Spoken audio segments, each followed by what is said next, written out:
Olá, graça e paz a todos. Eu quero mostrar a vocês aqui uma fala que é muito recorrente no meio cristão, né, de algumas pessoas que falam que. é, vamos ouvir e aí no decorrer do vídeo eu explico para vocês. Eu vou pensar dois exemplos rápidos aqui do amor de Deus. Houve uma ocasião que levaram para Jesus uma mulher adúltera, né, pega em adultério. Naquele momento histórico era a lei. A graça só começa com a crucificação de Cristo. Aí sim, o véu do templo se rasga, é a nova aliança, o sangue da nova aliança, começa a nova aliança, que tem dois valores: amar a Deus e amar ao próximo como a ti mesmo. Aí o que acontece? Ali estava vigorando a lei ainda, não tinha graça. Então vamos lá. Segundo o que ele disse, né, quando aquela mulher foi apanhada em flagrante adultério, estava vigorando a lei, não tinha graça. Ele falou com todas as letras que não tinha graça. Será que não tinha graça mesmo? É o que muitas pessoas dizem, né? Que no Antigo Testamento não havia graça, não existia graça, né? Muitos se baseiam nesse verso aqui, ó, de João 1,17. Porque a lei foi dada por Moisés, a graça e a verdade vieram por Jesus Cristo. Né? Então, muitos se baseiam nesse verso aqui, né, dizendo que ali estava vigorando a lei, que não existia graça. A graça só veio por Jesus Cristo quando ele morreu, né? E com o véu do templo foi rasgado, aí começou a nova aliança, etc e tal. Mas vamos ver se isso procede mesmo. Vamos fazer aqui uma análise.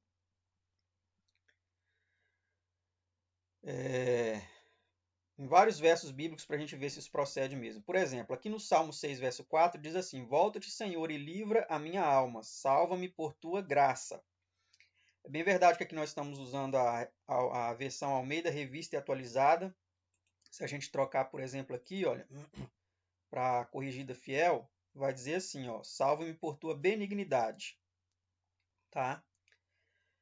Então, alguns podem alegar isso daí, né, para querer refutar o que estamos mostrando aqui, a graça no Antigo Testamento. Então, a salvação aqui, a graça, elas já estavam disponíveis também no Antigo Testamento, né? Não podemos deixar de considerar isso. Vamos ver aqui outros versos. Ó. Salmo 13, versos 5 e 6. No tocante a mim, confio na tua graça. Regozije-se o meu coração na tua salvação. Cantarei ao Senhor porquanto me tem feito muito bem. Tá?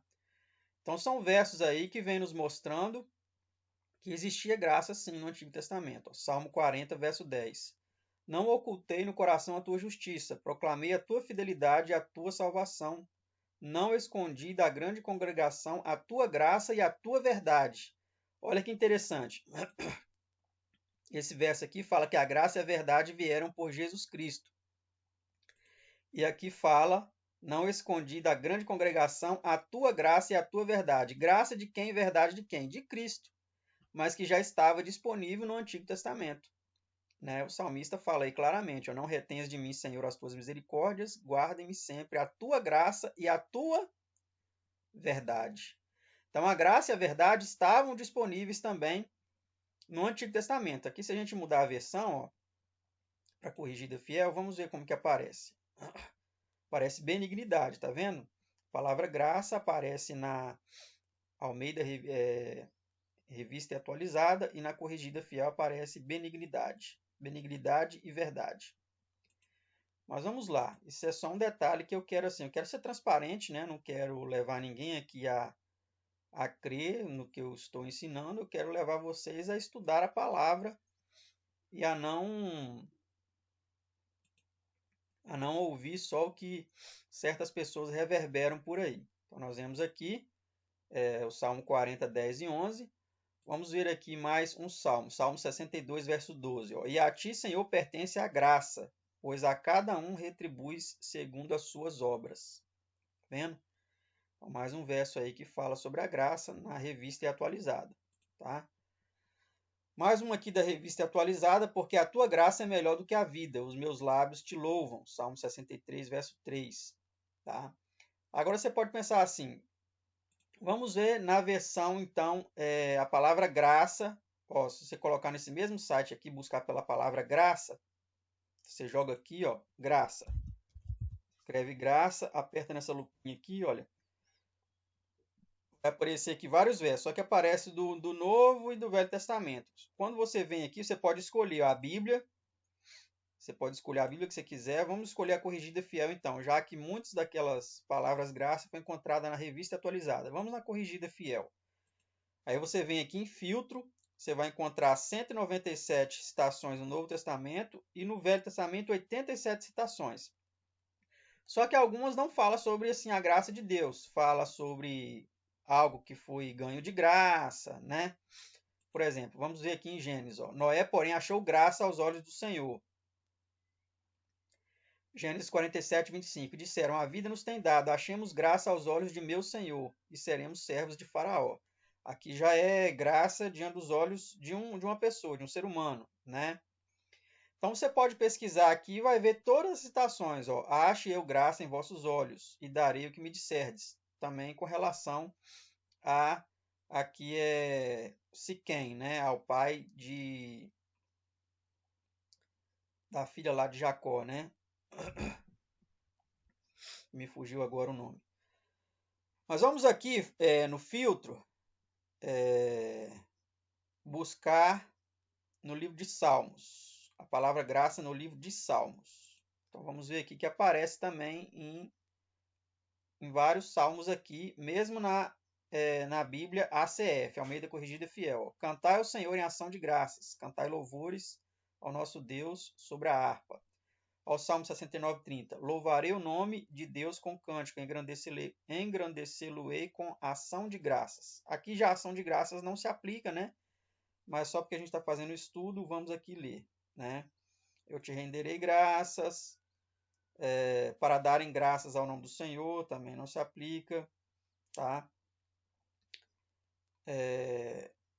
Porque o Senhor Deus é um só escudo, o Senhor dará graça e glória, tá vendo? Não retirará bem algum aos que andam na retidão. Salmo 84, verso 11, fala que o Senhor dará graça.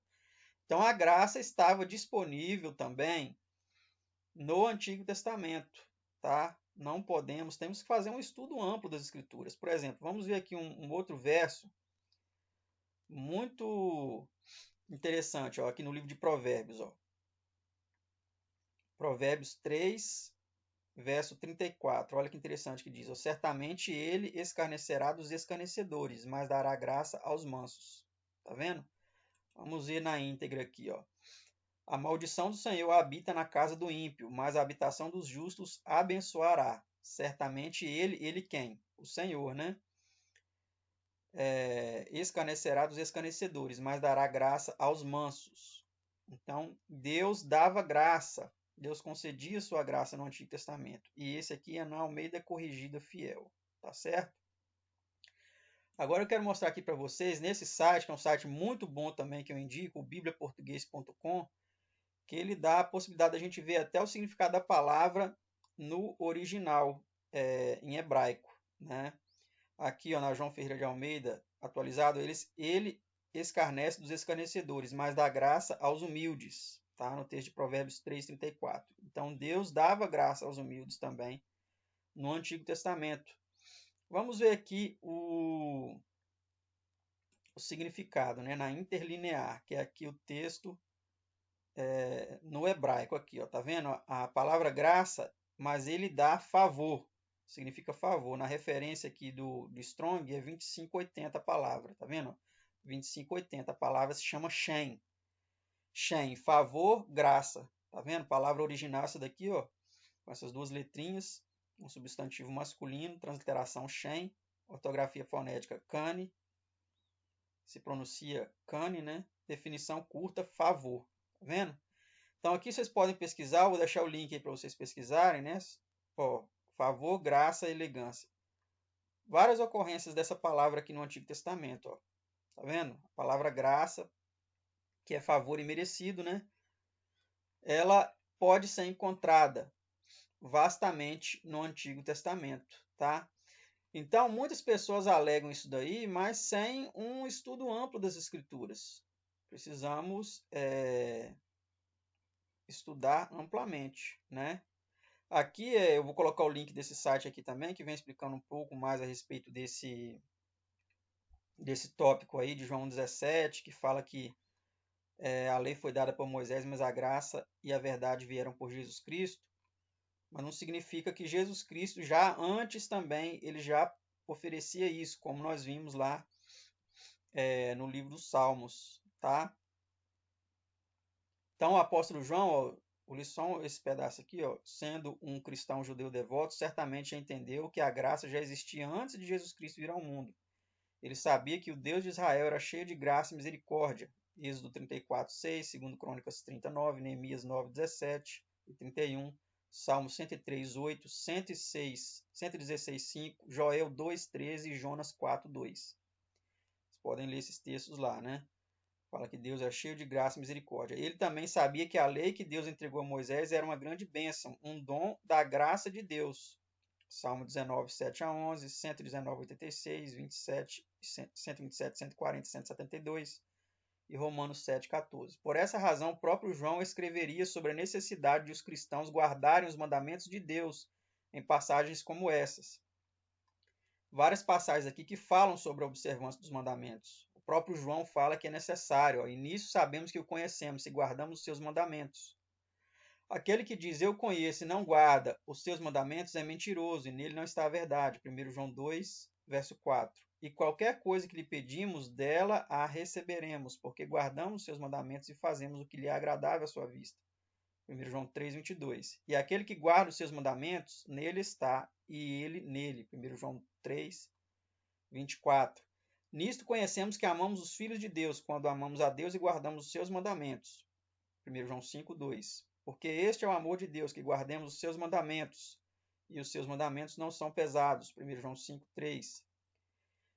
E o amor é este, que andemos segundo os seus mandamentos. 2 João 6, 2 João versículo 6, né, que só tem um capítulo, na Almeida Corrigida Fiel. Bem-aventurados aqueles que guardam os seus mandamentos, para que tenham direito à árvore da vida e possam entrar na cidade pelas portas. Apocalipse 22, 14, segundo a Almeida Corrigida Fiel. Esse texto, nas outras versões da Bíblia, já traz diferente. Fala, bem-aventurados que lavam as suas vestiduras no sangue do Cordeiro, né? Então, mostra aí pra gente uma certa manipulação nas traduções para omitir a importância da observância dos mandamentos para a salvação, tá? Vou colocar o link desse site aí também no vídeo para vocês acompanharem. Agora eu quero mostrar aqui para vocês a lei lá do apedrejamento, né, no caso de adultério, o que a lei dizia. Vamos ver aqui em Deuteronômio 22, verso 22. É até fácil decorar, né? 2 patinhos na lagoa, 2 patinhos na lagoa. Deuteronômio 22, 22 em diante. Diz assim, ó, quando um homem for achado deitado com mulher que tenha marido, então ambos morrerão, o homem que se deitou com a mulher e a mulher. Assim tirarás o mal de Israel. Tá? Então, lá no caso da mulher apanhada em flagrante adultério, levaram só a mulher. Então, ali eles não estavam fazendo justiça, eles estavam sendo parciais. Eles estavam fazendo uma cilada querendo pegar a Jesus. Aquilo ali foi um teste para pegar a Jesus. Se ela foi encontrada em flagrante adultério, por que não pegaram um homem também, que foi flagrado com ela? Levaram só a mulher. Isso aí pouquíssimas pessoas analisam esse detalhe. Mas o que a lei aqui ela diz? Ambos morrerão, o homem que se deitou com a mulher e a mulher. Assim tirarás o mal de Israel. Verso 23. Quando houver moça virgem, desposada, ou seja, que está prometida em casamento, né, que está noiva, e um homem a achar na cidade e se deitar com ela, aí olha o que diz aqui, ó, então trareis ambos à porta daquela cidade e os apedrejareis. É aqui que cita o apedrejamento, ó, tá vendo?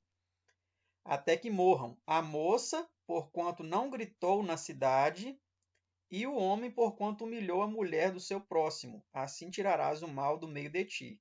Está vendo aqui que ela estava desposada, mas ela já era considerada como mulher do seu próximo, porque o noivado, na cultura judaica, era considerado tão sério quanto o casamento, né?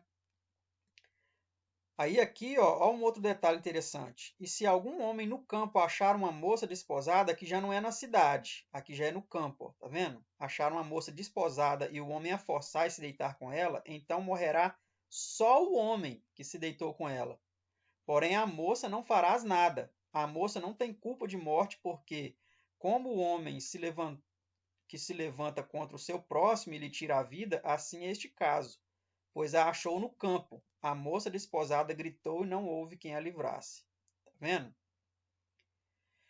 Então aqui continua dizendo outros detalhes aqui, ó, quando o homem achar uma moça virgem que não for desposada e pegar nela e se deitar com ela e forem apanhados, então o homem que se deitou com ela dará ao pai da moça 50 ciclos de prata, porquanto a humilhou. Lhe será por mulher, não a poderá despedir em todos os seus dias. Nenhum homem tomará a mulher de seu pai, nem descobrirá a nudez de seu pai. Então aqui vocês podem ler aqui, né, Êxodo 22, Deuteronômio melhor dizendo, 22 em diante.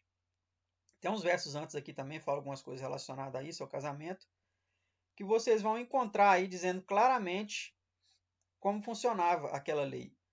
Mas vamos entender aqui se existia graça nesse tempo ou se existia só lei, se todos os adultos deveriam morrer. Vamos entender. Então aqui ó, nós vemos uma história clássica na Bíblia, né? A história de Davi e Betseba, em 2 Samuel capítulo 11. Então nós vemos aqui que Davi, né, ele se levantou do seu leito, você já conhece a história, e do terraço ele viu a mulher que estava tomando banho, e era mulher, e esta mulher era muito formosa à vista. Só que ela tinha o quê? Ela tinha um esposo, aqui ó, disseram, porventura não é esta Betseba, filha de Eliã, mulher de Urias o Heteu? E esse era um dos soldados mais valorosos de Davi, esse Urias o Heteu, né? E aqui vocês podem ler depois, estou resumindo, né? Ele mandou colocar esse Urias na frente da batalha, no lugar mais perigoso, e ele foi ferido e morreu, né? E ele foi, pegou aquela mulher e levou para casa dele, porque ela já estava grávida, né?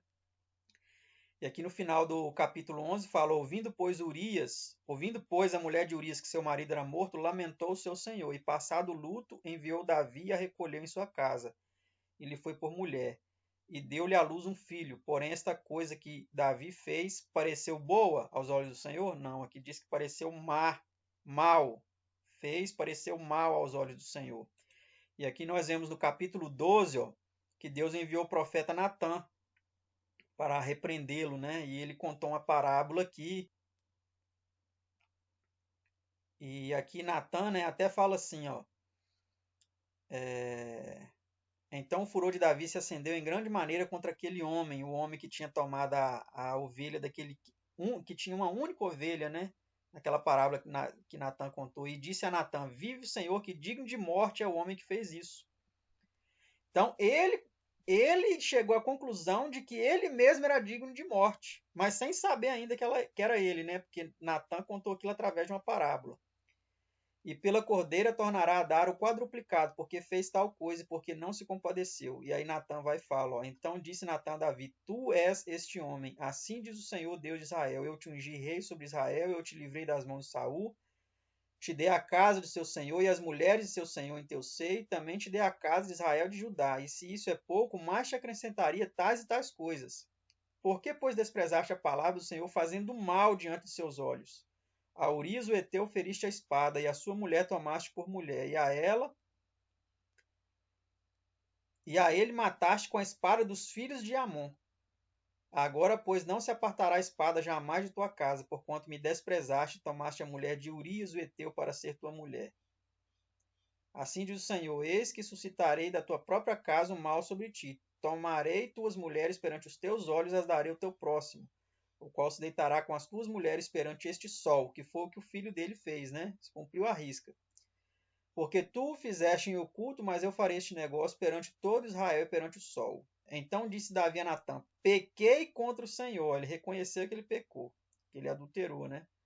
Como dizia lá em Deuteronômio, ele merecia a morte. E disse Natã a Davi, também o Senhor perdoou o teu pecado, não morrerás. Tá vendo? Ele foi perdoado por Deus. E ele não morreu por causa desse pecado, porque esse pecado era um pecado digno de morte. Estava lá na lei de Deuteronômio 22 em diante, que ele deveria morrer, né?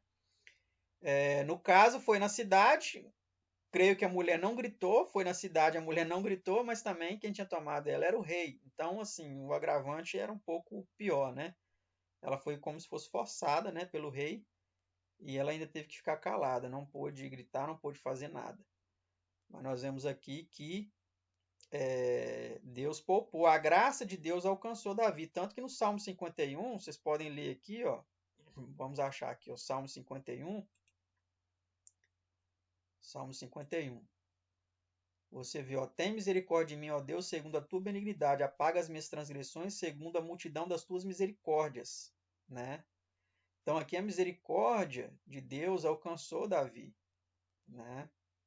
Cria em mim, ó Deus, um coração puro, renova em mim um espírito reto, ó, não me lances fora da tua presença, não retire de mim o teu Espírito Santo, torna a dar-me a alegria da tua salvação, né? Livra-me dos crimes de sangue, que ele foi um homem que derramou muito sangue, e especialmente esse foi um dos piores, né?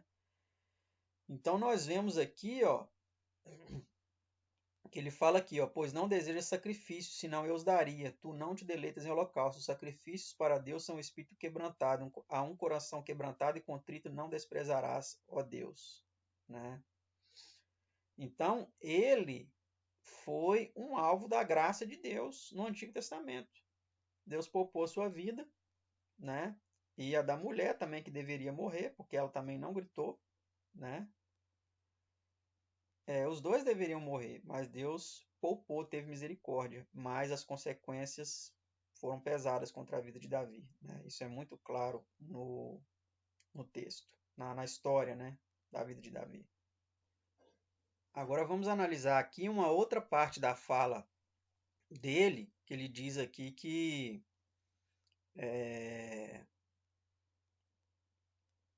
a lei foi, no caso, resumida em 2 mandamentos só no tempo de Jesus, né? Ela foi... Só restou 2 mandamentos. Vamos ver aqui na fala dele o que ele diz sobre isso. Amar a Deus e amar ao próximo como a ti mesmo. Tá vendo? Que tem 2 valores. A nova aliança. Que tem 2 valores. Amar a Deus e amar ao próximo como a ti mesmo. Aí que acontece ali... Tá vendo? Então ele diz que na nova aliança... Amar a Deus e amar ao próximo como a ti mesmo. A nova aliança. Que tem 2 valores. Amar a Deus... A nova aliança tem 2 valores, amar a Deus e amar ao próximo, como a ti mesmo. Então vamos ver isso daqui na íntegra. Aqui em Mateus, capítulo 22, a partir do verso 36 fala assim, ó, mestre, qual é o grande mandamento na lei? Jesus disse-lhe, amarás o Senhor teu Deus de todo o teu coração, de toda a tua alma, de todo o teu pensamento. Este é o primeiro e grande mandamento. E o segundo, semelhante a este, é amarás o teu próximo como a ti mesmo. Destes 2 mandamentos dependem toda a lei e os profetas. Aqui não está falando que esses 2 mandamentos, como nas palavras dele aqui, vamos voltar. Essa começa a nova aliança, que tem 2 valores, amar a Deus e amar ao próximo. Aqui não fala que a nova aliança tem 2 valores, amar a Deus e ao próximo. Aqui não fala isso. Né? A expressão dele é que a nova aliança tem 2 valores, amar a Deus e amar ao próximo. Aqui não fala de nova aliança e nem que a nova aliança tem 2 valores. Aqui foi uma pergunta que um mestre lá no tempo de Jesus perguntou para ele qual é o grande mandamento na lei. Que lei? A lei que já existia. Aqui não está falando de nova aliança, aqui está falando de algo que já existia. E aí Jesus respondeu, amarás o Senhor teu Deus de todo o teu coração, de toda a tua alma, de todo o teu pensamento. Este é o primeiro e grande mandamento.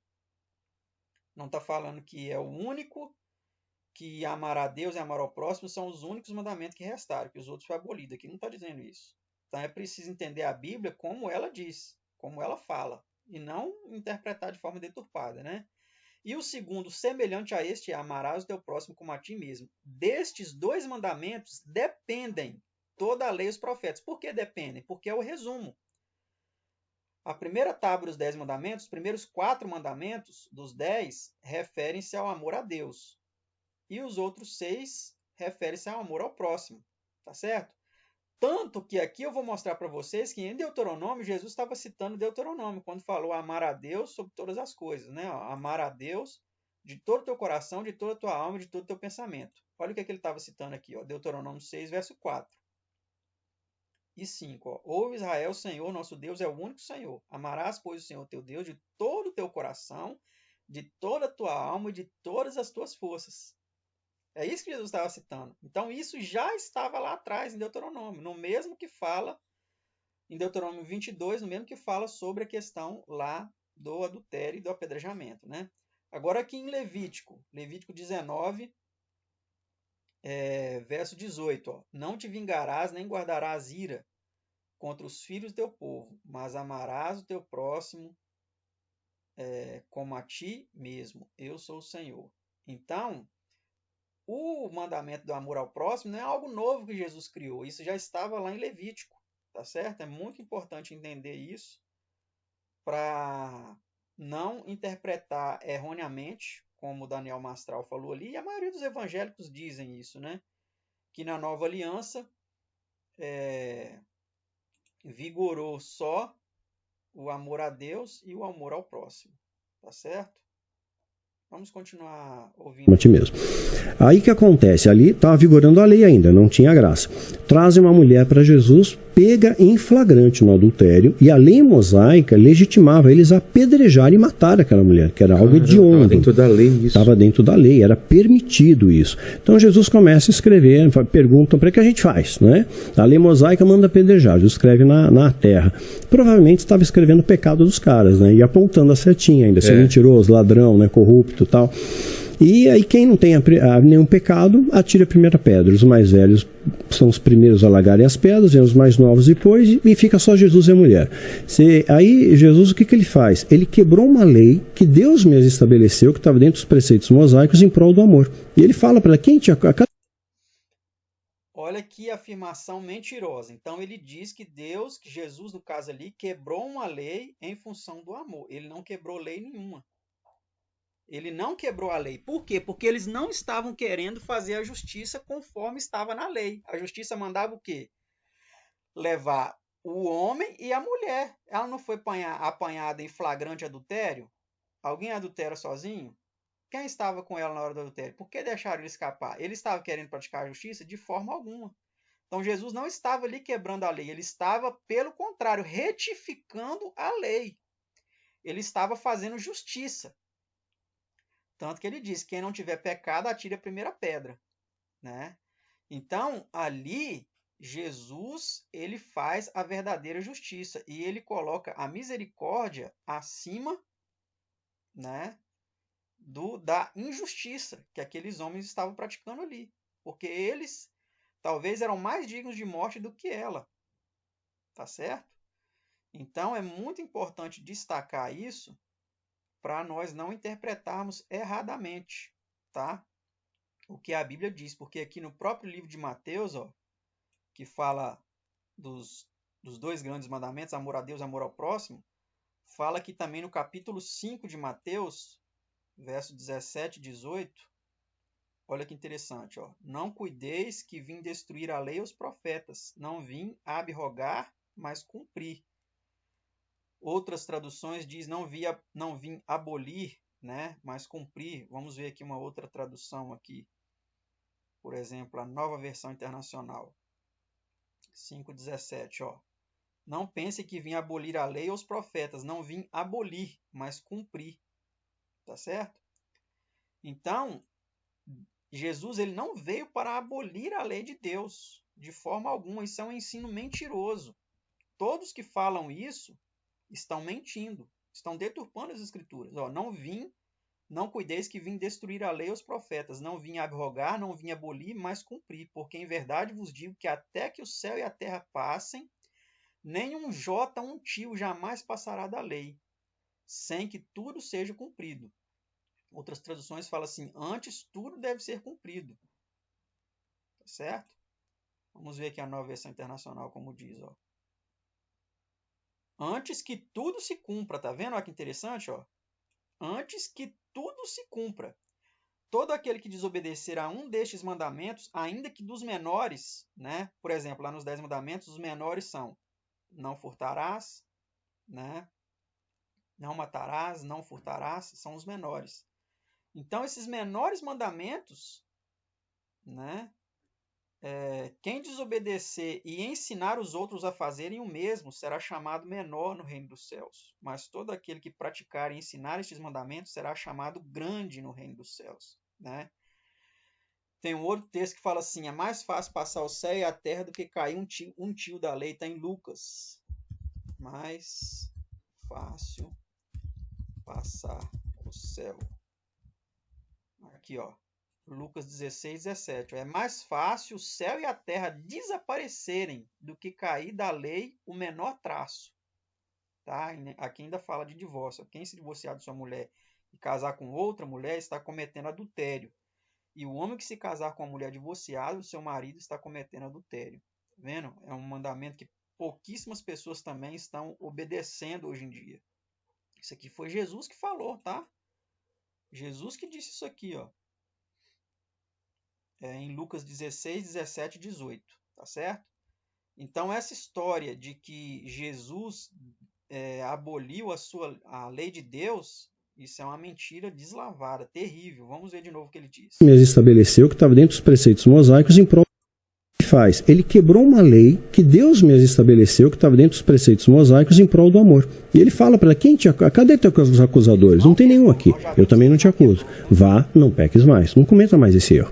Né? Mas o amor foi tão grande que ele sobrepujou a lei que ele mesmo estabeleceu, que Deus estabeleceu, em prol do amor daquela vida.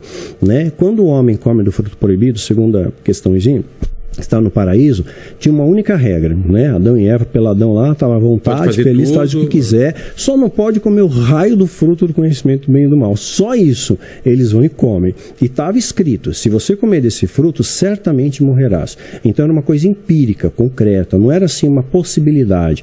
Periga de você morrer.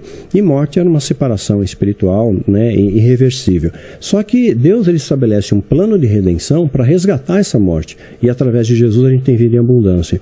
Então, mais uma vez, Deus ele quebra a sua lei em prol do amor. Então, o amor de Deus é muito mais abrangente. Então, ele quis dizer aqui que Deus ele quebrou a sua lei em prol do amor. Não entendam dessa forma. Pelo contrário, Jesus teve que vir morrer para resgatar o homem do pecado que ele cometeu. Porque se ele pudesse abolir a sua lei em prol do amor, Jesus não precisava ter vindo para morrer por causa do pecado de Adão e Eva e de toda a raça humana. Ele poderia simplesmente perdoar sem Jesus ter vindo aqui. Tá? Então é exatamente isso que Satanás quer que as pessoas entendam. Que Deus ele aboliu a sua lei em prol do amor. Que a lei não tem importância, mas a lei ela é eterna. O próprio Paulo diz: abolimos a lei pela fé. Olha o que ele diz aqui, ó. Abolimos. Está em Romanos 3,31. Quer ver aqui, ó? Romanos 3, lá no último versículo, ó. Anulamos, pois, a lei pela fé? De maneira nenhuma. Pelo contrário, confirmamos a lei, né? Agora, olha o que vem dizendo aqui, ó, Romanos 6, verso 1 em diante. Ó. Que diremos, pois? Permaneceremos no pecado para que a graça abunde? De modo nenhum. Nós que estamos mortos para o pecado, como viveremos ainda nele? Então, essa ideia de que a lei foi abolida, que as pessoas podem pecar e que a graça de Deus, onde o pecado abundou, superabundou a graça, isso é um ensino totalmente diabólico. O próprio apóstolo Paulo fala aqui que nós não podemos permanecer no pecado para que a graça seja mais abundante, né?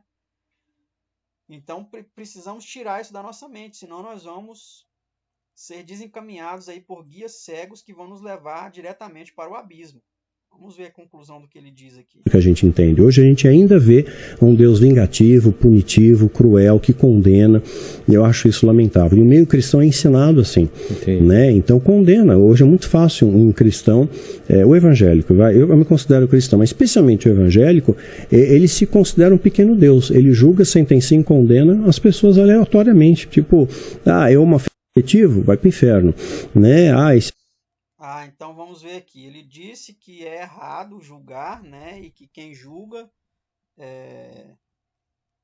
está incorrendo em erro, né? Quem fala dos homoafetivos, etc e tal. Mas vamos ver se é a Bíblia que diz ou se é os evangélicos que dizem. Tá certo? Vamos ver aqui em Romanos capítulo 1.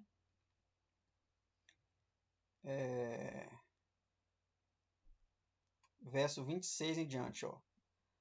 Por isso Deus abandonou as paixões infames, porque até as suas mulheres mudaram o uso natural no contrário à natureza. Semelhantemente também os homens, deixando o uso natural da mulher, se inflamaram em sua sensualidade uns para com os outros, homens com homens, cometendo torpeza e recebendo em si mesmos a recompensa que convinha ao seu erro. Tá certo? Então, ó, e como eles não se importaram de ter conhecimento de Deus, assim Deus entregou um sentimento perverso para fazerem coisas que não convêm, estando cheios de toda iniquidade, fornicação, malícia, avareza, maldade, cheios de inveja, homicídio, contenda, engano e malignidade, sendo murmuradores, detratores, aborrecedores de Deus, injuriadores, soberbos, presunçosos, inventores de males, desobedientes a pais e mães, nécios, infiéis nos contratos, sem afeição natural, irreconciliáveis, sem misericórdia, os quais, conhecendo o juízo de Deus. Então, isso aqui é um juízo do homem ou de Deus? Isso é o ser humano que está julgando ou é Deus? Os quais, conhecendo o juízo de Deus, que são dignos de morte os que tais coisas praticam, não somente as fazem, mas também consentem aos que as fazem. Então, consentir com os que praticam essas coisas aqui é estar no mesmo patamar daqueles que estão praticando. Vão ser dignos dos juízos de Deus, né? E Paulo, mais uma vez, fala claramente aqui ó, em 1 Coríntios capítulo 6, verso 10, ó, não erreis, nem os devassos, nem os idólatras, nem os adúlteros, nem os efeminados, nem os sodomitas. Efeminados e sodomitas são aqui os homossexuais, né? Os que praticam. Aí o que ele fala lá em Romanos capítulo 1, homem com homem, mulher com mulher, ó, nem os ladrões, nem os avarentos, nem os bêbados, nem os maldizentes, nem os roubadores herdarão o reino de Deus. Então, quem está julgando? Isso é o ser humano que está julgando? Ou isso é a palavra de Deus? É Deus que vai julgar? É Deus que vai punir essas pessoas se elas não se arrependerem, se elas não se converterem? É preciso entender isso muito claramente, para não ser conivente, né, com os que fazem tais coisas, como Paulo fala lá no final de Romanos capítulo 1.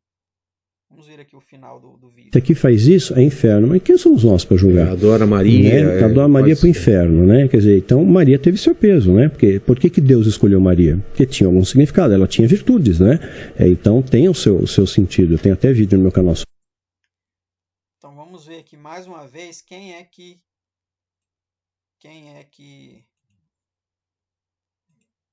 condena. Se é nós, somos nós ou se é o ser humano. Ou melhor, Deus, né? Olha que interessante que fala aqui, ó. Apocalipse 22, 14 a 15, ó. Bem-aventurados aqueles que guardam os seus mandamentos, para que tenham direito à árvore da vida e possam entrar na cidade pelas portas. Mas ficarão de fora quem? Os cães, os feiticeiros, os que se prostituem, e os homicidas e os idólatras, e qualquer que ame e comete a mentira. Tá vendo? Então, é nós que estamos julgando ou é a palavra de Deus que declara isso claramente para nós? Precisamos entender, né? Sobre isso. Então, é muito simplista você apontar. Hoje eu tenho amigos espíritas, budistas, muçulmanos, eu não tenho conflito nenhum com eles. Então tá aí. É preciso nós realmente entendermos a Bíblia como a Bíblia realmente diz, não ouvir o que as pessoas estão dizendo a respeito da Bíblia, mas ir direto na fonte. Pesquise as escrituras por si mesmo, para você não ser enganado, tá certo?